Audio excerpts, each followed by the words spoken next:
En ville, il y a des hôpitaux et des sérums antivenimeux. Dans la savane, c'est une autre histoire.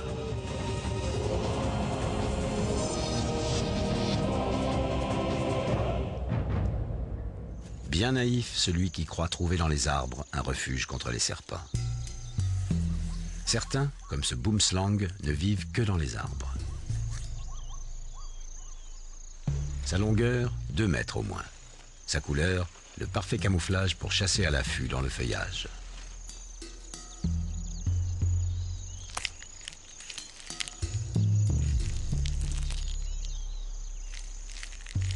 Le caméléon n'est pas facile à surprendre.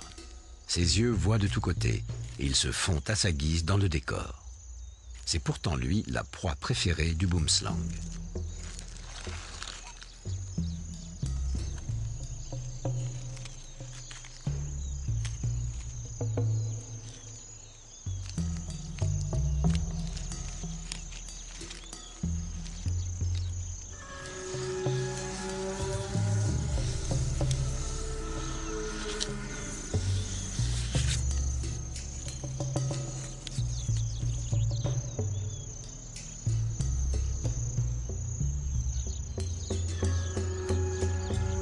Une légende africaine raconte que les dieux avaient confié au caméléon Sananga le secret de l'éternité afin qu'il le transmît aux hommes.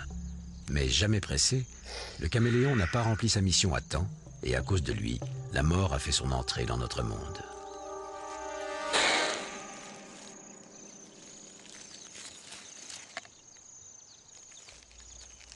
Extrêmement toxique, le venin du boomslang africain affecte le système cardiovasculaire et provoque presque toujours la mort. Ses crochets ne sont pas creux comme ceux de la vipère heurtante, mais pleins et cannelés. Le venin est diffusé par ces cannelures plus lentement que lorsqu'il est injecté directement. Une victime humaine aura le temps d'aller chercher du secours. Les caméléons, eux, doivent payer de leur vie l'étourderie de Sananga.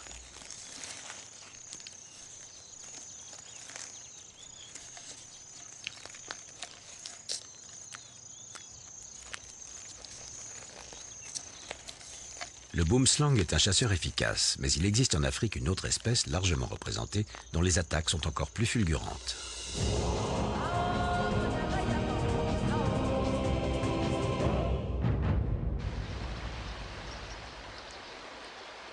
Vous êtes en Afrique de l'Ouest. Un paysage paisible, aucun danger à l'horizon. Mais si l'envie vous prenait de vous asseoir au bord de l'eau, invisible dans ce tapis de feuilles, la vipère du Gabon.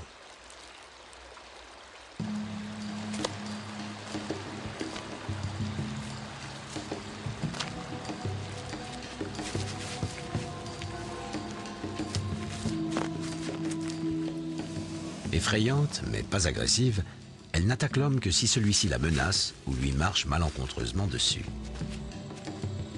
Elle n'a pas autant d'égards pour les petits mammifères.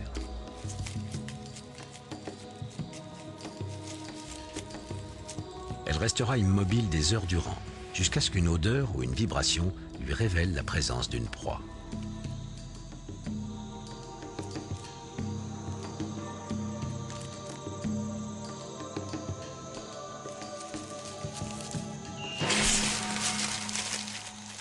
Une morsure suffit. Le venin injecté en quantité agira très vite. Le rat, s'il a encore la force de se relever, n'ira pas bien loin.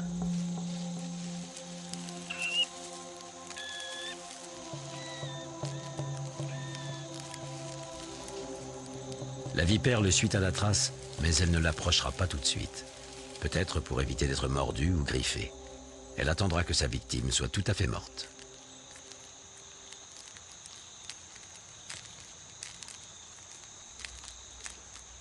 À la fois arme mortelle et agent de digestion, le venin détruit les tissus de l'intérieur. Quand ils sont bien ramollis, la vipère du Gabon peut enfin ouvrir sa bouche d'ogresse pour dévorer sa victime.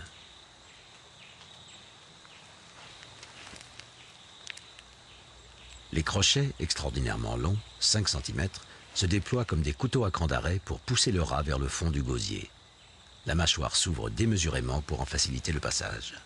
Moyennant quoi, la vipère du Gabon peut engloutir des proies plus grosses que sa tête.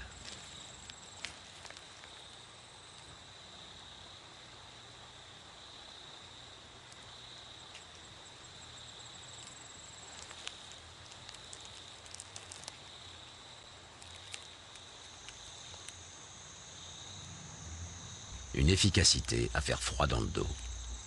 Mais ces aspects mécaniques n'expliquent pas à eux seuls le succès des vipères. Leur faculté d'adaptation est un autre de leurs secrets. Certaines ont appris à vivre dans les milieux les plus inhospitaliers, comme le désert de Namib sur la côte sud-ouest de l'Afrique. La sécheresse paraît incompatible avec toute forme de vie. Heureusement, au petit matin, les vents de l'Atlantique Sud apportent un peu d'humidité. Quelques gouttes d'eau aussi précieuses ici que des diamants.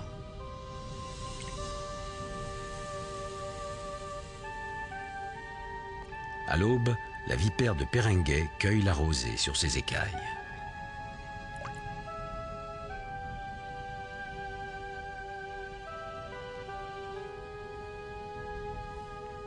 Vivre dans ce milieu est une succession de défis, comme celui de se déplacer sur le sable brûlant.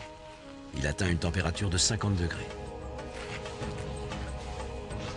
Elle ne pose que quelques boucles de son corps, juste de quoi avancer.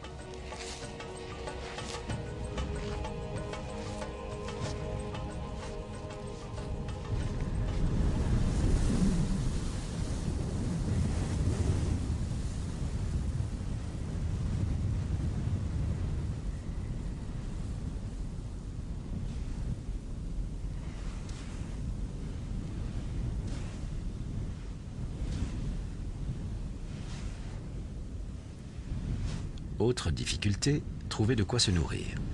Toutes les créatures de ce désert se cachent pour échapper à la chaleur, comme ce lézard. L'arrivée d'une vipère de Perengay est une raison impérative de quitter son refuge. Pas plus de 2 pattes à la fois sur le sable brûlant. On n'oublie pas cette règle, même dans les situations les plus critiques. Ces scarabées sont pris de panique à leur tour.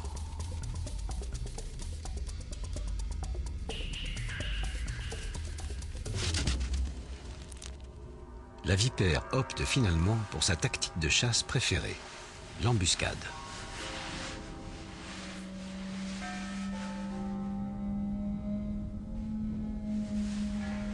Il lui faut moins d'1 minute pour s'enterrer jusqu'aux yeux.